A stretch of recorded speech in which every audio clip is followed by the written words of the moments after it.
Welcome, ladies and gentlemen, boys and girls, children of all ages. I am Sean Anderson, Most Valuable Podcast, and the upcoming segment is from our full Fast Break podcast that we recorded. And if you do want to check out that full podcast, head over to Blog Talk Radio/The Fast Break. You'll be able to find the full podcast over there. But Dave, we're going to move on from the West. We're going to the East now, and I'm going to get right to it. I'm just going to ask you the question, who is going to emerge for this 8-spot race? We got the Bucks, we got the Bulls, we got the Heatles. Who is going to emerge in the East?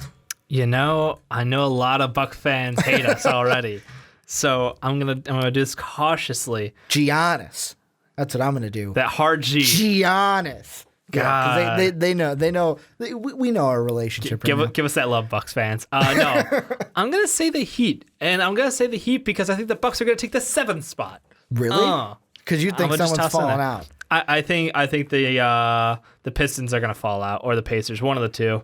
They both suck. So it's going to come down to Heat and Bucks are both going to get in while we watch this Bulls team fall out of relevance. Look, I don't know what it is. The Bucks are awesome, and you want to know why? Because they've been doing it a man down the whole year. They traded off. First it was Chris Middleton out, and now then Middleton came back, and Jabari goes down. And wasn't that in Middleton's first game back too? Jabari went down? Yes, it's kind of tragic, but at the same time, it sucks even more because that's Jabari's second injury to that knee. So I think same knee, second ACL, whatever. Yeah. The point being that this Bucks team is still doing it. They're still impressive, even a man down. And I think that we're going to watch them go into the playoffs, and they're a fun matchup. Giannis is incredibly talented, super lengthy guy. The whole team is team wingspan over there, but like he's a fun guy to watch, and he is molding himself. I don't even know if he's molding himself. He's just kind of fit similar vibe to like early LeBron. He's a great passing touch. He's still getting points. He's still viciously getting rebounds. He's a fun player, and I think this Bucks team is going to overtake the Pistons. Pistons are just they're going to lose it down the road, but The Heat are the team that I'm really impressed with because this is a turnaround team. This is something this team was bad at the beginning of the year. Bad is an understatement. Like Mike Rankin would say, bad. That's bad. They are really just one of the most interesting stories of the year. Eric Spoelstra, gold sticker right there. I mean, I think a lot of people didn't give him credit for any coaching he actually has done, and he's taking a team that lost its best player in Dwayne Wade last year, and now they're turning around and doing it with Goran Dragic and Whiteside as the 1-2 punch. But then, oh wait, guess what? Dion Waiters shows up. Was coming. Dion Waiters has been honestly the most confusing player I've watched this year because he's a guy who Cavaliers let go. Like, you know what? You don't fit our picture. We're gonna move you. OKC ends up, and then in OKC, he was actually better than a lot of people thought he was. I thought he was pretty good in the playoffs. I think that he was a decent shooter, and then he goes over to this Miami team where he's just like, you know what? I'm going to be the best shooting guard. That's what I decided today. And Dion Waiters in his own mind thinks that. He thinks he's the best shooting guard, so he's going out there and take shots that when he's feeling it, like, when players do heat checks, you start hitting a couple, and then you just launch them up. You just grab one from outside, and you're like, you know what? Heat check. And then he just makes them. And it's scary when he does. And he is hilarious to watch because this is a Heat team that we watched Justice Winslow go down injured this year. I think they've had a couple of injuries, actually, more than just Justice. But this is a team that I love Dion Waiters. I think he's been fantastic pickup and has only improved his own value, like crazy amounts. I think we only saw him as a role player. Now he's like, no, he's a legit stud. He thinks he's a stud, therefore he is. And the thing I'm going to throw out there, and I'm going with the Heat as well. Yeah. It's one thing, like, I think it comes down, if I had to rank the three, the Bulls, even though it pains me to say, because they're dear friends of mine. They're last, and I just think the Bulls have their own problems, and they don't have any consistency. The Bucks are good, but if you look at their wins-losses, they're not as consistent as the Heat. Ever since my birthday, January 17th, this Heat team has lost a total of 4 games. They have lost a total of 4 games. Teams that they've beaten in that span, the Rockets twice. They've beaten the Bucks twice. They've beaten, I want to say, the Cavs twice in pretty much back-to-backs. Basically what they did was they played in Miami, took a day off to fly to Cleveland and then beat them again. May I just lay down some Reddit knowledge? Do it. It's same overview. Do it to it, Dave Not only Oster. has Miami won 20 of their last 24, they beat Golden State, Cleveland twice, Houston twice, Atlanta twice, Indy, Detroit, Milwaukee twice, important, and then today they're doing Toronto versus Miami, which will be another potential playoff matchup. So yeah, they're taking on all comers, and I mean, they're not just winning the easy ones. They're going out there and beating legit playoff teams. And that's why, looking at the rest of their schedule, I can see teams like Toronto 3 times. They play the Wizards twice. They've got Boston in there on the road. They play Cleveland again at home. I look at those top Eastern teams, and of course they got to play some other playoff teams. Like Portland's in there that's in the playoff hunt. Detroit's in there. Charlotte's in there. So they got playoff matchups. But those top ones, that's why I look at them and go, you know what? I'm not scared. I wouldn't be scared if I'm a Miami Heat fan because we've beaten you this year. Yeah. It's kind of like when I threw out that random Bulls kind of tinfoil hat of like, well, if we get the Raptors in the first round, then Boston in the second round, then the Cavs in the Eastern Conference Finals, we can go to the NBA Finals. You know what? And I was going to lose. I knew it was going to come back to the Bulls again. But that's true because the Bulls are awesome against great teams, except for this Rockets game that happened last night. 33-2 run. If Jesus, the rest of our games could be on Thursday night, be played at home, and be on TNT, we'd go undefeated. Or we just face Toronto undefeated for the rest of the season. Yeah. We'll never lose. Just play Toronto. But I mean, this Heat team, I think that, you know what? I'm going to go out on a limb and say this. All right. I think that, number one, they're going to get the 8th seed. And this is not going into, I know Dave threw out, well, the Pistons are going to fall back. I'm not even talking about the Pacers, Hawks, and Pistons that are ahead of them. I'm looking at just the 8th spot. If we're saying that the 8th spot's the only thing up for grabs, I'm going with the Heat because they have shown the most consistency since January 17th, almost 2 months. Get to this Friday, and it is 2 complete months of consistent basketball, consistent winning basketball. Like, this is kind of the winning streaks that we see a little bit a notch low of like the Warriors from last year because 4 games. Just a little bit below. 4 games is too much for that Warriors team from last year. Yeah. Because they lost how many the entire year? Yeah, but I know. It's one of those things where I feel like on top of this, if we get because the 1 seed is also up for grabs because the Wizards are playing out of their minds right now. Yeah. If we get a Heat Wizards or a Heat Cavalier first round of the NBA playoffs, I think it could be the Heat Cavalier series this year could be what we expected Pistons Cavs to be last year. Oh man, I was Wouldn't so be disappointed. a sweep. Might even go to 7. I wanted that Pistons series. I wanted them to just get a win. Like, it was close games all the time. What Dion Waiters would do to put the team on his back to knock off the Cavs in the first round. Okay. I'm not saying it would happen, but I think it would be a phenomenal series. I'm going to not crush your dreams here. But there's a difference between regular season basketball and playoff of course. basketball. That's why I said potentially.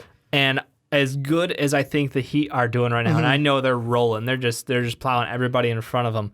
I think if it comes to playoff time, that other teams have another gear. Cleveland has another gear. We're looking to see Kevin Love return. That guy is dropping 20 and 10 for them. He was a major piece of how that team works. So you're saying I sound like Buck fans. Now that they're in the playoff hunt, they think they can handle the big boys? Is that what you're kind of throwing my way, I would almost say Dave? like Boston fans. Ooh, and Boston Those people fans are salty. in the playoffs. Yeah, they are like, we're the greatest shit since ever. Well, they got it. They do have IT. They got it, Dave. But no, I think the Heat are good. I think they're on a roll. They're one of the hottest teams in basketball. All credit due. I think them and the Bucks are both going to make it in, but I think those top teams have another gear. I think the Wizards, like you said, they are also, like, as far as 1-2 in the league, as far as this last 2-month run, it's probably Wizards and Heat. And I think that Cleveland, 100% healthy, or even when playoff healthy, like LeBron team back, you know the story. So while they both have a really good shot of getting in, I think that the Bucks will actually be a better playoff series. Whoever they're facing, however that works their way out, if they go 7 and then the Heat at 8, I think the Bucks are going to be a great playoff series. I think the Heat, they're probably capped out as far as what they can do. See, I'm flipped on the other side. I think that a Heat Cavs series, let's be honest, either one that they play, it's going to be lit. I'm not going to go on a limb and say they upset the Cavs. I would still pick the Cavs to go to the Eastern Conference Finals. But for me, I feel like I would want to see a Heat-Cavs series more because I'm going to throw it out there. I would fear that a Buck-Cavs series would end the same way a Piston regular season so far, I think said. 3-1 lead for the Cavaliers. But I'm just talking about in a best-of-7 That's what series. I'm saying. The Cavs won 3. The Bucks only won 1 this regular season. I'm right saying, now, though, that's pretty obvious. We would come in saying, oh, man, this is going to be a great series. Some of the games may be close, but it's a sweep. I think the Cavs would sweep the Bucks. Bold, now, I'm sir. not saying that the Cavs wouldn't also potentially, like, I'd still put it a 90% chance that they would sweep the Heat as well. The Heat, though, to me, have one thing, and I mentioned it a little bit ago, one thing that the Bucks do not.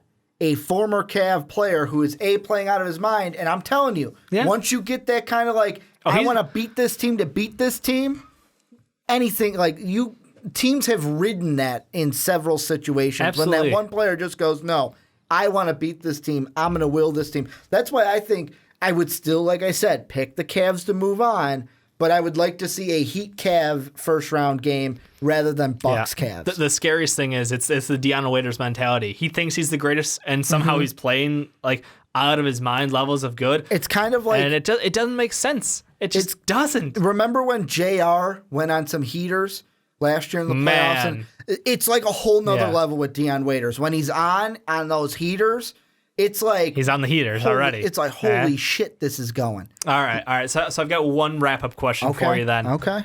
Is there any chance of this Bulls team I knew it was making going. it back into the playoff picture? I don't know. I am honestly scared for the Bulls. Well, why? It's one of those, Is it just because they're trending? You know, right now they're on a 4-loss streak as we record this. They're 5-5 in their last 10. I get the Clippers are the Clippers, but we led in that game, blew it up. I mean, Orlando, I thought we could beat Orlando. I know that I'm not like Sean where it's like, I hate Orlando. They got 10 stars. I think they're like, they can come out and play, especially on the road, but I didn't expect to lose that game. That was a game where I'm like, I think we could win it. The Rockets, of course, like when James Harden is all over like he was Michael Carter-Williams getting those fouls, we're not going to win any game against the Rockets. And really this one coming up Sunday, because we're recording this podcast on Saturday, we've gotten an important, I would say, all the way until March 24th, maybe even the rest of March. Wow. Because we've got the Celtics. We play the Grizzlies that are a tough team. We've got the Wizards. We're playing playoff teams. And then the Jazz. Jazz, the Raptors, the just Pistons. Keeps going. Well, the Bucks, Raptors aren't the really. Cavs. We don't got to worry about the Raptors. I mean, we kind of got their number. Yeah, we don't have. There's 3 games this month we don't have to worry about. We don't have to worry about the Raptors. Yep. We don't have to worry about the 76ers. Sorry, Dave. Yep. And we don't have to worry. No apologies. No process. And we do not have to worry about the Cavaliers because that is a Thursday night home game on TNT. We got it covered. Guaranteed lock it down. Guaranteed gonna win that game. I wish I would have, by the way, a little side note, I wish I would have listened to Carmen from the Carmen and Yurko show. That Thursday Warriors game? He was like, you know what? If you got a fin to throw down on the game, you maybe think about whatever the change is for you, $1, $5, $100. I should have just thrown a fin on it. Yeah, the Bulls used all of their luck and all of their effort to beat that Warriors, that 87-94 and it's win. Been 4 losing since. Not surprising at all. I mean, I think before that we lose to Denver. We all expected that though because it was that game. It's a Thursday night Magic, and then it's like, all right, Clippers are a good team. We're going to be kind of still hangover from that Warriors game. The Pistons, who we should beat, we won't. The Magic, who we should beat, we won't. And you knew that. Like, I knew that as a Bulls fan, as someone who knows this team and how we played this year. Who we should beat, we won't. Right, because we play up for teams. Minus this Rockets game, that was a surprise. But I have no doubt tomorrow, Celtics will play up against the Grizzlies, against the Wizards. We'll beat them? The Celtics are always close, and the problem is that Isaiah's their weakest point defensively, and we can't abuse that. Oh my God! Don't hit the elbow, Marcus. Don't hit that elbow. I probably don't think so. I think we're gonna lose again. But no, it's just the fact that like this Bulls team plays up against top teams, plays down to worst teams, and every once in a while, we get lucky. But I don't. I'm with you. I don't think there's a shot that they get back in this playoff picture. You know what's the one thing with the Bulls that doesn't sit right with me? What's that? You look at Jimmy, and out of the last 4, he's got 21 and 27 against Orlando and Detroit, but only 16 against the playoff teams and the Clippers and the Rockets. If we're going to play teams that are in the upper echelons of the East and the West, Jimmy's got to ball out. Yeah. Jimmy's got to be, and I know it's not like everyone's going to be like, well, guys, Jimmy can't be the only guy. This whole team is kind of a little shit show that we've put together, but Jimmy's got to be the guy day in and day out. And right now we're kind of in a little bit of a dip, I would say, because Jimmy's been so inconsistent. I've got one. I know I said it's going to final question. Hit me with it. So you look at this Bulls team and where we're at this year, and then I'm going to just toss out there. We talked about the Mavericks earlier, how they did their, they had their midseason or their early season slump where they went, I called it open tryouts, but they brought in a bunch of young guys, gave them playing time, and let them see how it developed together. Why aren't the Bulls doing the same thing? Do you feel like the Bulls have missed opportunity by relying on veteran players like Rondo and D. Wade and Michael Carter Williams? Why Michael Carter Williams? Instead of letting the younger guys get some more playing time, bring in some guys who are, killing it in the D League or potential guys who other teams let go. I think it's a weird situation where I know me and Brandon will probably do a special video about it unless me and you decide to. But as we're recording this podcast, Illinois Fighting Illini have let go of John Gross. And for me right away, I think of, I don't care about, the Bulls are fine. Get rid of Hoiberg, let him go to the Fighting Illini. Make that happen. That's a dream. Get Hoiberg in the orange suit jacket. But to me, I felt like with the Bulls, I've always felt like it's Hoiberg's in a weird situation of, it's like, well, if I don't win now, I don't have the confidence that I won't get fired. Like, management, I don't think has given him the assurance that, you know what, if you go let the young kids play and we lose games, you'll be fine. I don't think he has that comfort level to where I feel like we're stuck between a rock and a hard place. Do we let the young talent ball out, see what we got, go hard rebuild, or is it, hey, we got to put everything we want because we got to fight for a playoff spot? I feel like he's trying to entertain both of them because he wants to see what he has, because he's trying to build a team around his system, but at the same time, not necessarily Garpax, but I'm looking at the top, like the Reinsdorf, the ownership. It's one of those things where, well, if I don't win games, Jerry and his son might get mad at me that we're not bringing in that extra revenue, and I might find myself without a job. So what's more important, building this team and looking long-term, or making sure that I still have a job here in the NBA? And that's why when I look at this, I don't really give too much blame to Fred, because Fred's just in a shit situation, and he's trying to do the best that he can in the situation that he's dealt. With the cards that he's dealt, he's trying to do the best that he can. It's a fair analysis, and I want to agree, but I can't. I think that this was a choice, and if he really believed in his system, if he really believed... The problem is, you can believe in the system all you want. You don't got the players to support the system, so you got to adapt. This isn't college. You don't have a bunch of guys you can rah-rah, cheer, get them in the mood, and get the most out of them. This is the NBA. They're paid to be there. Is that treat Fred's them like adults. Fault? Is that Fred's fault, or it comes back to the argument, is it Fred's fault or is it ownership's fault for bringing in guys that necessarily didn't fit his system, but hey, we're gonna bring in D Wade to sell some early tickets. Phil Jackson's doing practice with point guards in New York right now, teaching them the triangle. That's your president of basketball operations. So Bulls forcing don't have a that. system. Bulls I'm don't saying have that. Forcing a system isn't always the best move on you. I'm saying you just got to adapt. And I'm saying he didn't do that, and that's why the Bulls aren't going to be in the playoffs.